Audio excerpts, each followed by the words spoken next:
कक्षा में जब सभी याद कर रहे होते हैं, कोई दर्शन, कोई उपनिषद, कोई गीता, कोई कुछ, तो फिर जो न करने वाला था वो भी सोचते चलो एक आधा श्लोक तो हम भी याद कर लेते हैं, जब ये सब लगे हुए हैं तो उसका अलग फल है। तो इसलिए यहां पर सर्वलोकम शब्द कहा इन्होंने, सर्वलोकम आशु संतारेति, संसार सागर को जल्दी से तर जाता है ये व्यक्ति।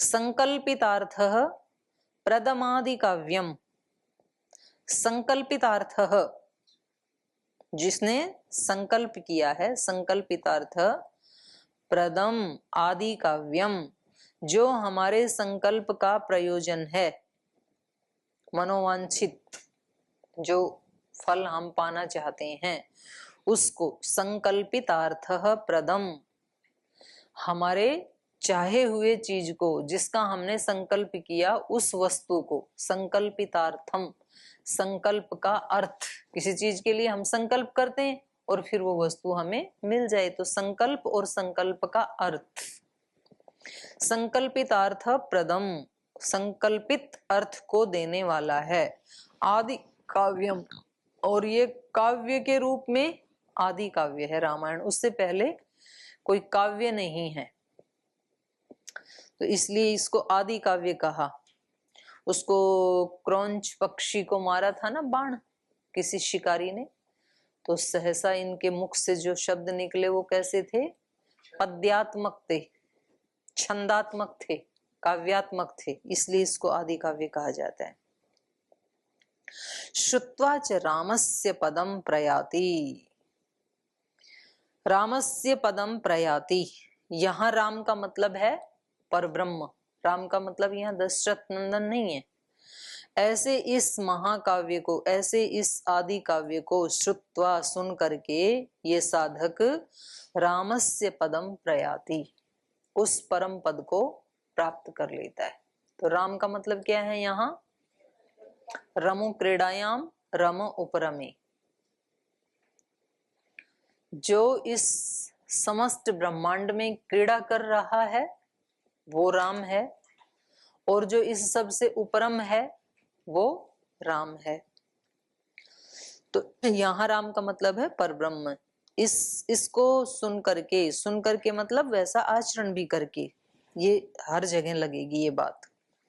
श्रुत्वा च रामस्य पदम प्रयाति, ब्रह्मेश विष्णु आख्य अशरीर भेदैहि विश्वं सृजत्यति च पाति यश्च तस्मादिदेवं परमं वरेण्यं आधाय चेतसि उपयाति मुक्तिम। ब्रह्मेश विष्णु आख्य, ब्रह्मा ईश और विष्णु, तो यहाँ ईश का मतलब है रुद्र। ब्रह्मा रुद्र विष्णु नामक भिन्न भिन्न रूप धारण करके विश्व की सृष्टि, संहार और पालन करते हैं। उन आदि देव परमोत्कृष्ट परमात्मा श्री रामचंद्र जी को अपने हृदय मंदिर में स्थापित करके मनुष्य मोक्ष का भागी होता है। ब्रह्म ईश विष्णु आख्यम शरीर भेदैहि, जो कैसे हैं, शरीर भेदैहि विश्वम सृजति, विश्वम सृजति अत्ति पाति च यश्च, जिससे, यह मतलब जो परमात्मा, और उस परमात्मा की शक्तियां क्या हैं, ब्रह्मा विष्णु महेश। तो ब्रह्मा क्या करता है, सृष्टि की उत्पत्ति, सृजति, और रुद्र क्या करता है, अत्ति, अत्ति मतलब खा जाता है इस संसार को, और विष्णु क्या करता है, रक्षा, तो उसके लिए क्या कहा, पाति। तो जैसे इनके नाम है वैसे इनके कर्म भी बताई। यश्च, जो परमात्मा, ब्रह्मा ईश विष्णु आख्य, जिसको ब्रह्मा रुद्र और विष्णु के नाम से कहा जाता है, वह शरीर भेदैर विश्वम, और ये जो अनेक अनेक प्रकार के शरीरों के भेद हैं, ये सब वो ब्रह्म का ही रूप है, विश्वमय रूप। इस विश्वमय रूप को वो क्या करता है परमात्मा, सृजति, इसका सृजन करता है सृष्टि का, और अत्ति, इसकी प्रलय भी वही करता है, इसको खा भी जाता है। और पाति, इसकी रक्षा भी करता है। तम आदि देवम परमम वरेण्यम, उस आदि देव को जो कि परम वरेण्य है, वर्ण करने योग्य, अगर इस सारे ब्रह्मांड में कोई शक्ति है तो वो कौन है? परमात्मा है, वो ईश्वर है। उसके अलावा कोई भी वर्ण करने योग्य नहीं है। सेवा करने योग्य तो है संसार, सेवा तो करनी चाहिए सबकी, लेकिन वर्ण किसका करना है? केवल ईश्वर का। उसके अलावा अगर किसी का वर्ण किया तो वो व्यक्ति निश्चित रूप से दुखी होगा। किसी ने धन का वर्ण कर लिया वो भी दुखी होगा, किसी ने पद का वर्ण कर लिया तो भी दुखी होगा, डिग्री का वर्ण कर लिया कि मेरा जीवन इन डिग्रियों के लिए है, मेरा जीवन धन के लिए है, मेरा जीवन इस पद को प्राप्त करने के लिए है, नेता अभिनेता बनने के लिए है, कुछ भी बनने, ऐसी ईश्वर को छोड़ के कोई भी चीज को हमने टारगेट बनाया, व्यक्ति को बनाया, वस्तु को बनाया, तब तो दुख मिलेगा, क्योंकि वो सब वर्णीय नहीं है, क्योंकि वो सब नष्ट होने वाली हैं। और नष्ट होने वाली कब नष्ट हो जाए उसका क्या कहना, कभी भी नष्ट हो सकती है ना। तो किसी मनुष्य का वर्ण करते हैं तो जरूरी थोड़ी है कि वो वृद्धावस्था में जाके नष्ट होगा। युवा भी तो नष्ट हो जाते हैं, युवतियां भी तो नष्ट हो जाती हैं, मर जाते हैं ना। तो इसलिए वो वर्ण करने के योग्य नहीं है। वस्तुएं भी नष्ट हो जाती हैं। कोई वस्तु हमारे पास कितने दिन रुकेगी ये कौन कहे, कितना भी संभाल के रखें तो भी चोर चुरा के ले जाते हैं, तो नष्ट हो गई हमारे लिए। कोई लुटेरा मिल जाए, कोई डाकू मिल जाए, किसी चीज को इतना सहेज के रखा था तो क्या कर सकते हैं फिर। तो इसलिए यहाँ भगवान ने क्या बताया, भगवान क्या है? परमम वरेण्यम। वो जो ब्रह्मा, रुद्र और विष्णु शक्ति रूप जो परमात्मा है, जिसमें तीनों प्रकार की शक्तियां हैं, उत्पन्न भी करता है, पालता भी है, फिर प्रलय भी कर देता है, नष्ट भी कर देता है, ऐसा जो शक्तिशाली परमात्मा है वो ही परमम वरेण्यम, वो ही अंतिम रूप से वर्ण करने योग्य है। और जिसने उसको वर्ण कर लिया तो फिर क्या करेगा? आधाय चेतसी, फिर तो उसी को अपने दिल में बसाएगा वो। तो निरंतर ध्यान किसकी तरफ रहेगा? उसकी तरफ। आज भी सुबह स्वामी जी ने एक बात कही कि सारे कर्म हमारे किसके नाते? भगवान के नाते, ईश्वर के नाते। तो हम छोटे बड़े जितने भी कर्म करते हैं ये किसके लिए हैं? ईश्वर के लिए, भगवान को मनाने के लिए, उनकी खुशी के लिए, और उनको पाके मुझे खुशी मिलेगी इसलिए मेरे लिए। तो जो उस परमात्मा को परम वरेण्यम, परमम वरेण्यम, उसको जो परम वरेण्य मानता है तो वो उसको ही फिर अपने हृदय में रख करके, आधाय चेतसी, अपने हृदय में उसको रख करके तो जीवन मुक्त हो जाएगा। और जब हृदय शरीर आदि नहीं रहेंगे तब उपयाति मुक्तिम, फिर मुक्ति को प्राप्त करेगा। तो भुक्ति भी मिलेगी, मुक्ति भी मिलेगी, दोनों मिलेंगी। जो रामायण को सुनेगा, रामायण को पढ़ेगा और रामायण में बताए हुए राम को वरेण्य मानेगा, उसको वर्ण करेगा अपने जीवन में, तो फिर वो उसके सारे दोषों को नष्ट कर देता है। यो नाम जात्याद् विकल्पहीनः परावराणां परमः परः स्यात् वेदांत वेद्यः स्वरुचा प्रकाशः स वीक्षते सर्वपुराण वेदैः। यह नाम जाति आदि विकल्पहीनः, वो ईश्वर किसी नाम से बंधा हुआ नहीं है। ये जो नाम हम बोलते हैं ये तो कुछ नाम है, लेकिन वास्तव में भगवान के नाम कितने हैं? अनंत, क्योंकि भगवान अनंत है। हरि अनंत, हरि कथा, भगवान खुद अनंत है, उसके गुण अनंत हैं और गुणों के अनुसार उसके नाम भी अनंत हैं। तो एक एक गुण के कारण एक एक नाम होता है व्यक्ति का। कल्याण करने के कारण शिव, रक्षा करने के कारण विष्णु, संहार करने के कारण रुद्र, सृष्टि को रचने के कारण ब्रह्मा। तो ऐसे अनेक नाम हैं उसके, लेकिन वो उन सब से रहित है। नाम जाति आदि विकल्पहीन, कोई एक पर्टिकुलर नाम नहीं है उसका, वो नाम से रहित है, जाति से रहित है। ब्राह्मण क्षत्रिय वैश्य शूद्र ऐसी जाति भी नहीं है उसकी, या मनुष्य पशु वृक्ष आदि ऐसी वाली जाति भी नहीं है। वो सब प्रकार की जाति आदि विकल्प से हीन है। नाम जाति आदि विकल्पहीन, तो आदि शब्द कहने से उसमें क्या क्या आ जाएगा फिर? जन्म मरण रोग, शरीरों की अवस्थाएं, वृद्धावस्था जरावस्था बालावस्था, इन सब से भी वो हीन है। नाम जाति आदि विकल्पहीन परावराणाम परमः परः स्यात्। पर अवराणाम, परे से परे है और अवर से अवर है वो। परावराणाम परमः परः स्यात्, निकट से निकट भी वही है, दूर से दूर भी वही है। और वेदांत वेद्य, तो फिर उसको जाने कैसे? जब वो निकट से निकट है तो हम क्यों नहीं जान पाते हैं उसको? गीता में भी कहा ईश्वर सर्वभूतानां हृद्देश है, वो हृदय में रहता है, हृदय देश में रहता है। हृदय देश में रहता है तो भी जानते नहीं है। बताओ कितना बड़ा दुर्भाग्य हमारा, इतनी महान शक्ति और वो हमारे अंदर और हमारे सबसे नजदीक, शरीर से भी नजदीक, और उसको हम जानते नहीं है। तो कितना बड़ा दुर्भाग्य, क्योंकि उससे यदि संबंध हो, उसको जाने, तो फिर किसी दूसरे को जानने की जरूरत भी नहीं, किसी दूसरे को मनाने की जरूरत भी नहीं है, किसी दूसरे के लिए कुछ करने की जरूरत भी नहीं है, क्योंकि वो तो क्या है, सबका स्वामी है वो। तो उसको जाने कैसे? तो कहा वेदांत वेद्य, वेदांत के द्वारा उसको जाना जा सकता है।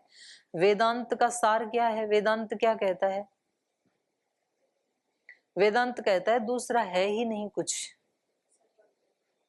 वेदांत का सार क्या है? अद्वैतवाद। अद्वैतवाद मतलब दूसरा कुछ भी नहीं है। दूसरा कुछ भी नहीं है मतलब जिसको भी देखो, वस्तु को, व्यक्ति को, जो भी कर्म करो, वो सब क्या है? भगवान ही है वो, उसी के भिन्न भिन्न रूप हैं वो।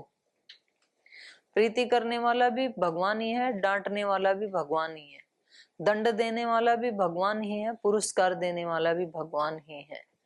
पशु पक्षी में भी भगवान ही है, मनुष्य में भी भगवान ही है। माता पिता गुरुजन जो प्रीति करते हैं उनमें भी भगवान ही है, और कोई शत्रु हमारे साथ दुष्टता करता है उसमें भी भगवान ही है। तो ये लोक व्यवहार तो नहीं चलेगा, लोक व्यवहार में तो यथा योग्य व्यवहार करना पड़ता है।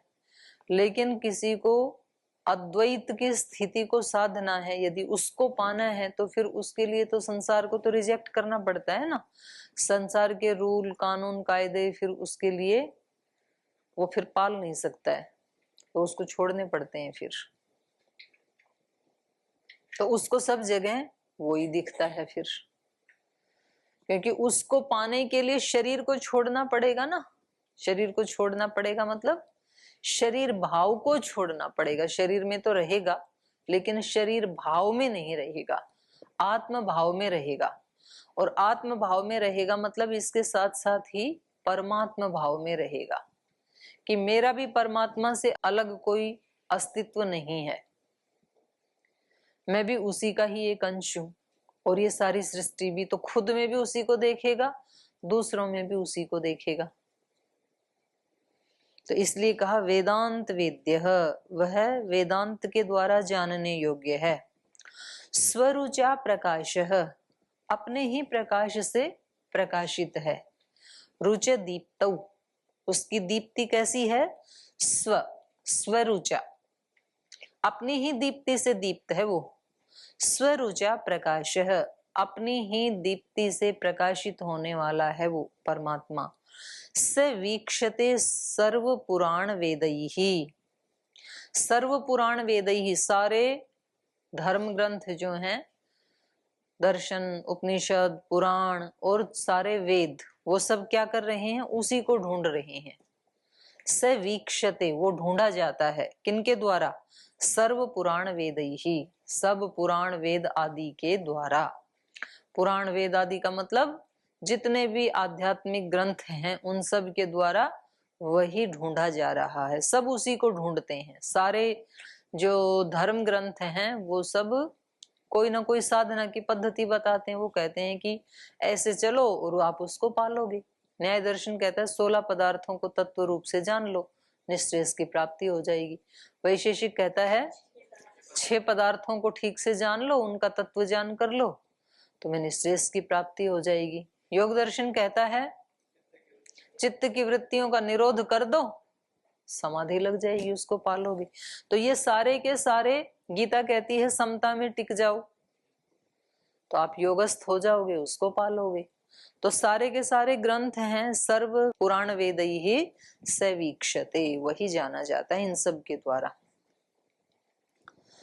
ऊर्जे माघे सिते पक्षे चैत्रे च द्विजसत्तमाः नवाह्ना खलु श्रोतव्यं रामायण कथामृतम् इत्येवं शृणुयाद्यस्तु श्रीरामचरितं शुभम् सर्वान् कामान् अवाप्नोति परत्रामुत्र चोत्तमान् त्रिसप्त कुल संयुक्त सर्व पाप विवर्जितः प्रयाति राम भवनं यत्र गत्वा न शोच्यते चैत्रे माघे कार्तिके च सिते पक्षे च वाचयेत् नवाहस्सो महापुण्यं श्रोतव्यं च प्रयत्नतः रामायणमादिकाव्यं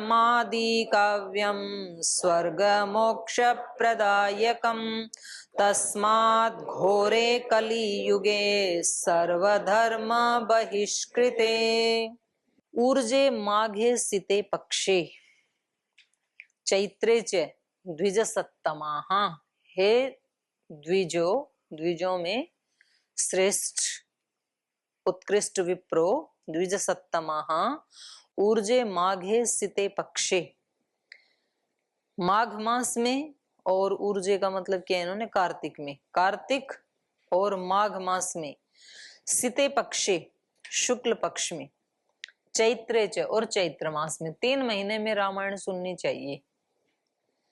तो हे विप्रो कार्तिक माघ और चैत्र मास के शुक्ल पक्ष में 9 दिन में रामायण की अमृतमयी कथा सुननी चाहिए। नवान्हा, तो इसको देख करके ऐसे लगता है कि इन्होंने सारी रामायण वाल्मीकि ऋषि जी ने 9 दिन में ही कह दी होगी।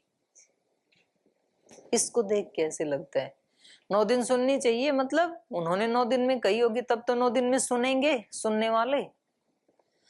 तो नवहन्ना खलु श्रोतव्यम रामायण कथामृतम, तो रामायण के इस कथा अमृत को 9 दिन सुनना चाहिए। नवान्ना खलु श्रोतव्यम रामायण कथामृतम, कोई बात नहीं 9 के तो चाहे 18 लग जाए लेकिन कथा उतर जाए। बात सुनने की नहीं है, बात तो अंदर उतरने की है। एक शब्द भी उतरे तो रामायण पढ़ना सार्थक हो गया। फिर इत्येवं शृणुयात यस्तु रामचरितम शुभम सर्वान कामान अवाप्नोति, तो कह रहे हैं जो इस प्रकार से इन महीनों में और शुक्ल पक्ष में इन दिनों में जो रामायण को सुनता है, इत्येवं शृणुयात यस्तु श्री रामचरितम शुभम, श्री राम के शुभ चरित्र को। यहाँ भी श्री राम का मतलब क्या है? ब्रह्म। जो हम ईश्वर की स्तुति प्रार्थना उपासना करते हैं वो क्या है? उनका चरित्र ही है। तो ईश्वर के गुणों को सुनना, तो यहाँ भी श्री राम के अनेक अनेक चरित्रों का वर्णन किया गया है। उनको सुनने मात्र से सर्वान कामान अवाप्नोति, उसकी सब कामनाएं पूर्ण हो जाती हैं। परत्र अमुत्र च उत्तमान, उत्तमान कामान अवाप्नोति, ये अच्छी बात है। इन्होंने कामनाओं के लिए क्या विशेषण दिया? उत्तमान, उत्तमान कामान अवाप्नोति परत्र अमुत्र, चाहे वो इस लोक की कामनाएं हो चाहे उस लोक की कामनाएं हो, लेकिन श्रेष्ठ कामनाएं होनी चाहिए। उस लोक की भी ऐसी कामनाएं हो सकती हैं कि मैं देवलोक में जाऊं, स्वर्गलोक में जाऊं, वहां देवों की भी कैटेगरी होती है जैसे मनुष्यों की हैं, तो मैं उन देवों में भी सबसे श्रेष्ठ देव बनूं, उनके ऊपर भी मैं शासन करूं। तो ये तो एक तरह से फिर थोड़ी सी हल्की हल्की कामना हो गई ना, दूसरे को डोमिनेट करने की भावना। और इस लोक में भी कोई ऐसे कामना कर सकता है कि मैं इस लोक में क्या बनूं, सबसे ज्यादा धनवान बनूं, मतलब सब मेरे से निर्धन हो, मैं धनवान बनूं, ये तो ठीक है, लेकिन दूसरे मेरे से कम रहें, ये ठीक नहीं है। तो स्वामी जी ऐसे बोलते हैं कि सभी महान हैं और सभी समान हैं और सभी ईश्वर की संतान है। तो सब आत्माएं ईश्वर की ही संतान है, तो ईश्वर का ऐश्वर्य सबके लिए, इसलिए सभी क्या है, सभी महान है। तो दूसरा भी महान है, मैं भी महान हूं, दूसरा भी महान बने, मैं भी महान बनूं। तो इसी को ही दूसरे शब्दों में कहा संगच्छध्वम संवदध्वम, साथ मिल करके चलो, एक दूसरे को सहारा देते हुए चलो। एक मंत्र और आता है अथर्ववेद में, वो अश्मन्वती रीयते समरभध्वम, पथरीली नदी बह रही है, अश्मन्वती रीयते समरभध्वम। लेकिन वो पथरीली जो नदी होती है उसमें पानी दिखता है थोड़ा सा घुटने तक, लेकिन वेग इतना होता है कि आदमी सोचे कि इसको तो मैं पार कर ही जाऊंगा, लेकिन जैसे ही वो थोड़ा आगे जाता है तो उसके पैर उखड़ जाते हैं, वो गिर जाता है, फिर उसके पैर जमा नहीं पाता है, वेग इतना होता है, और फिर वो लुढ़क पुढ़क के फिर वो आगे बह जाता है। तो ये संसार ऐसा ही है।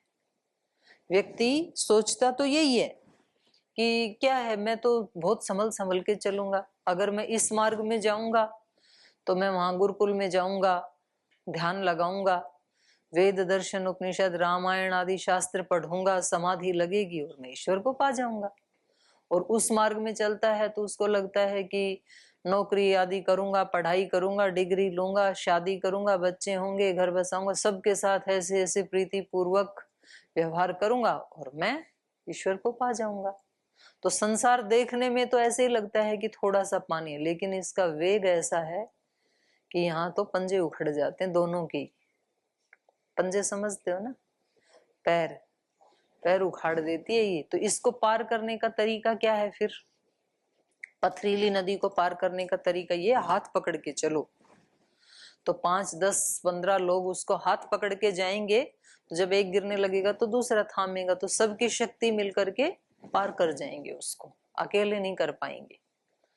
तो इसलिए वेद का आदेश क्या है, संगच्छध्वम संवदध्वम, सारे मिलकर श्रेष्ठ आचरण करेंगे तो एक श्रेष्ठता का इन्वायरमेंट बन जाएगा, हमें देख के दूसरे भी करेंगे फिर, तो इसलिए फिर हमारा कल्याण हो जाएगा। तो सबको मिलकर के, कहीं एक दूसरे का कहीं पैर स्लिप हो रहा हो तो उसको भी थाम लो, उसको भी बचाओ, उसको भी साथ लेके चलो। तो ये अकेले चलने का नहीं है, सबको साथ लेके चलने का है। इसलिए ऋषियों ने भी ऐसे ही कहा, महर्षि दयानंद ने कहा कृण्वन्तो विश्वम आर्यम, सबको आर्य बनाना है। एक व्यक्ति आर्य बने बाकी अनार्य रहे तो वो उसको जीने नहीं देंगे, आर्य को भी, इसलिए सारे आर्य बने। श्री अरविंद ने कहा सेल्फ रियलाइजेशन से कलेक्टिव रियलाइजेशन, अपना भी रियलाइजेशन करना है, लेकिन मेरा तो हो गया, दूसरों का नहीं हुआ तो वो रोजाना तंग करेंगे ना, तो सबका होना चाहिए और फिर सब मिलके वैसा जीवन जिए। तो ये भी ऐसे ही कह रहे हैं, शेष चर्चा कल करेंगे, आज यही विराम देते हैं पाठ को।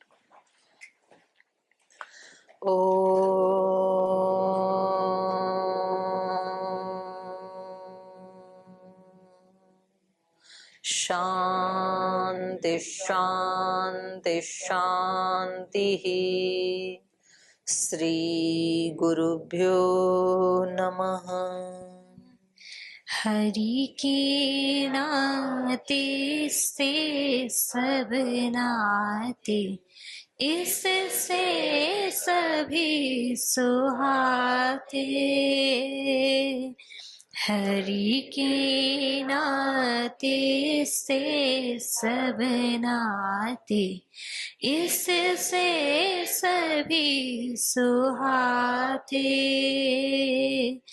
किससे बैर करेंगे प्यारे, विविध रूप धर आते।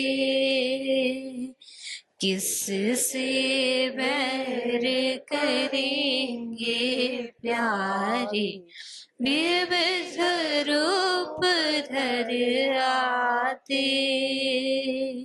स्वार्थ बिना जो सबकी सेवा करते नहीं अघाते। स्वार्थ बिना जो सबकी सेवा करते नहीं अघाते। पर दुख दुखी सुखी पर सुख में, वो जन हरि को भाते। पर दुख दुखी सुखी पर सुख में, वो जन हरि को भाते। हरि के नाते से सब नाते, इससे सभी सुहाते। किससे बैर करेंगे प्यारे, विविध रूप धर आते। विविध रूप धर आते। विविध रूप धर आते। ओम श्री गुरुभ्यो नमः।